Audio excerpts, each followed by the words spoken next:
So what I've got here today is two different setups that I've been using for live sound. I always run my AxeFx into front of house sound through the XLR outs. That way the sound guys don't have to worry about putting the mic in the right location to accurately represent the tones that I'm going for. Everything's faithfully reproduced through the front of house sound, which leads the second outputs to go to these two 412 recto cabs that I have on stage, basically just as huge reference monitors. I've always liked the look of seeing a band with actual physical cabs on stage. I've never been too keen on showing up with just a couple of 112 FRFR monitors and kind of landing there. I still like to have a nice big visual aspect when it comes to the show, so I still lug these suckers around. Problem is, I've been using the Mesa Boogie Recto 2100. Anyone who knows this amp knows that it is heavy. It is very heavy, especially once you load it into a rack unit with all your other effects, processors, or wireless units, what have you. The weight adds up really quickly, and your bandmates really hate helping you lugging around everything. So, as the secondary option, I figured I'll try out the Behringer iNuke 1000 with a DSP on there. And what I'm going to do is I'm going to use the onboard equalization to kind of offset the coloration of the vintage 30 speakers that are stock in the Mesa cabs. Now I know that I'm not going to get a full FRFR type of response from these, but that's not what I'm going for. All I'm going for is some sound reproduction on stage so I can hear myself, so that after, most of the times when you do a sound check, the sound guy will put the guitars and everything in the mix and the monitor in front of you, but by the time 3 songs in, everyone kind of it's a different vibe rather than an empty venue 3 hours before the show. Drummers usually hitting a bit harder, singers singing a little bit more, with more power, and there's just a different vibe. So I always like to have the cabs on stage so I can hear myself, so I don't screw up too badly. But that being said, everyone knows that most power amps, especially tube ones, will color your sound in some sort of way. Now, I love this amp, don't get me wrong. When combined with my dual rectifier, it gives me an amazing wet, dry, wet setup where it's 300 watts on stage, and it's awesome. It's an earth shaker. But going through the AxeFx, it is giving me some type of coloration, especially if I'm using these cabs also for reference. I know there's ways to route everything internally where you can go through and make it so that you're not using the cab emulations in the AxeFx when you do all that live. But for the setup that I'm having to use, that option is really not available to me. Just the way I've got everything set up, I don't know. Maybe if I had spent some more time, I could probably get it sounding better. But for right now, this is a pretty good solution for me. The biggest obstacle that I've come across right now, and the reason why I'm using this type of setup is I use a talk box live, and the way I've got it set up, it goes through the effects loop using the hardwired effects loop, which makes output 2 useless for me on this. So I can't exactly just use the built-in global graphic EQs for output 1 and output 2. I know a lot of people would probably say, well, why don't you just use those? For my setup right now, the way I've got it, and everything sounds amazing, so I'm not really one to mess with it. If it ain't broke, it ain't fixing it. So this is also a pretty cheap solution for me, and probably other users out there who might need some type of power amp just to get it through some speakers or whatnot. So I'm going to play a little clip, one being through the Recto. I'll have that one number 1.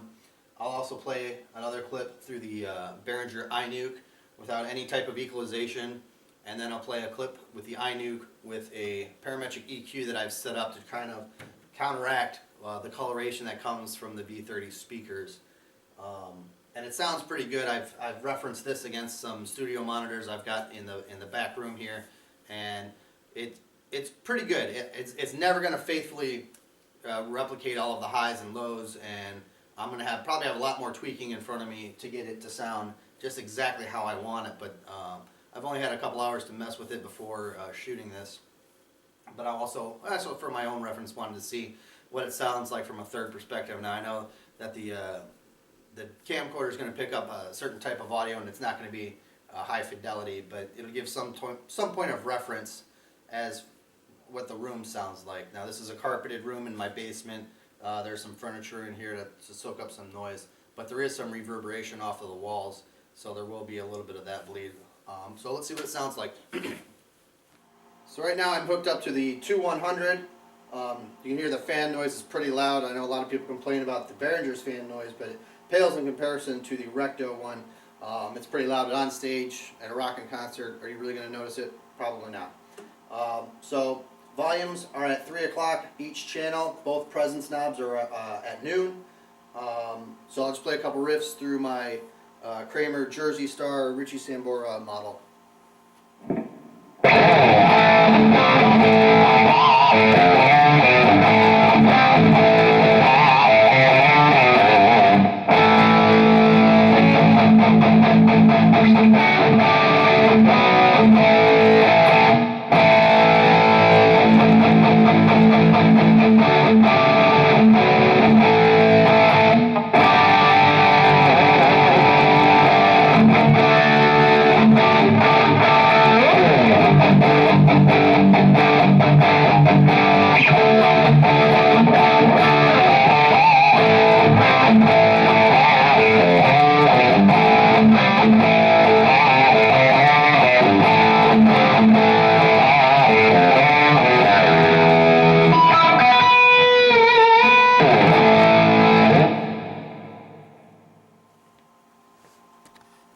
Okay, so now we're connected to the Behringer. You'll notice if you can hear the fan from over there, it is audible, but it's a lot less quiet than the Recto fan, which I won't mind being on stage. I won't be able to hear it at all over the loudness of the entire band playing.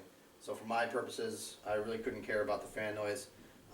There's a USB cable coming out from a computer over here so that I can quickly bypass the parametric EQ that I set up to kind of offset the coloration of the V30s. So right now I'm just going to be playing the same song that I did earlier. Volumes that are about 11 o'clock on this one. So it should be around the same volume, so let's hear it.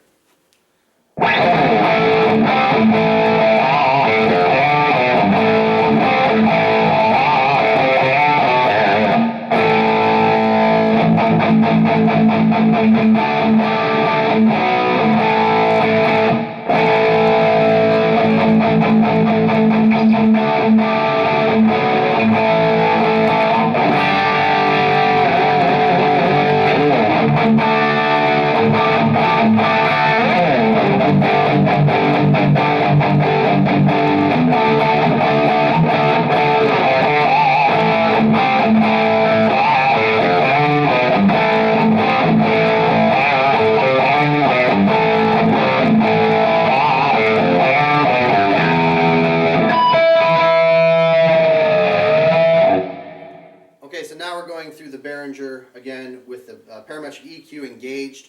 I took a little bit of time and tweaked it against my reference monitors in the back room over here to try and give it more of a more wide range sound rather than the distinctive sound of the V30. Sounds different. You'll notice it right away. Whether you like it or not depends upon the situation. I don't know. Later today I'll jam with the band at full volume and see if I prefer the parametric EQ engaged or more of a flat response coming through there. I might actually like the bump, the mid-range bump of the V30, so I can cut through the mix a little bit better. But let's give it a listen.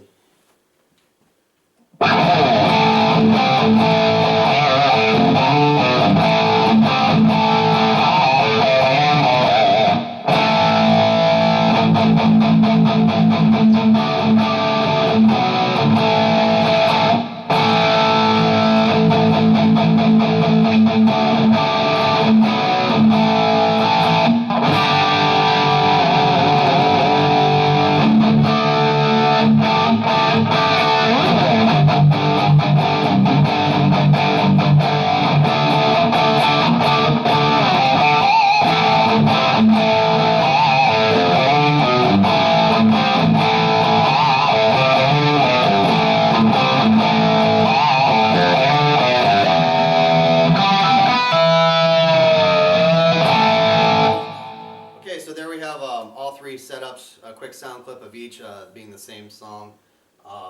Obviously a Bon Jovi tune. I figured with the Bon Jovi guitar, a Reggie Sambora guitar, might as well play some Jovi. I know a lot of people would say, why would you put a $2,500 processor through a $200 power amp? It's a great time to be a guitar player. There's so many options out there. This is one of the more really inexpensive one. I know a lot of people, if they've just blown $2,500 on a power amp, or I know if they've just blown $2,500 on an AxeFx, some people might be a little strapped for cash on their power amp options. They might not be able to scrounge up cash for something like a 6L6 power amp like the 2100. I know they don't make them anymore, so they're hard to find. If they can find up a VHT 292 or a Mesa 290 or any type of Carvin power amp, Crown or whatever. Just want to do a quick sound check and see what it sounds like. Let me know what you guys think. Okay, real quick, when I was looking into the Behringer power amp, I know a lot of people were complaining about the fan noise. Yeah, I guess if you were in a home theater application or something like that where you were in a quiet room, you would definitely be able to hear it, but nowhere near as loud as the Recto 2100. So just for reference, here's the iNuke.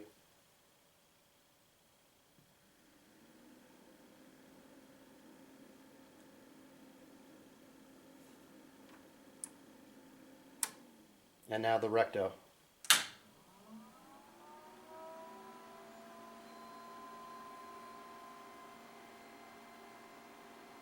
Quite a bit louder.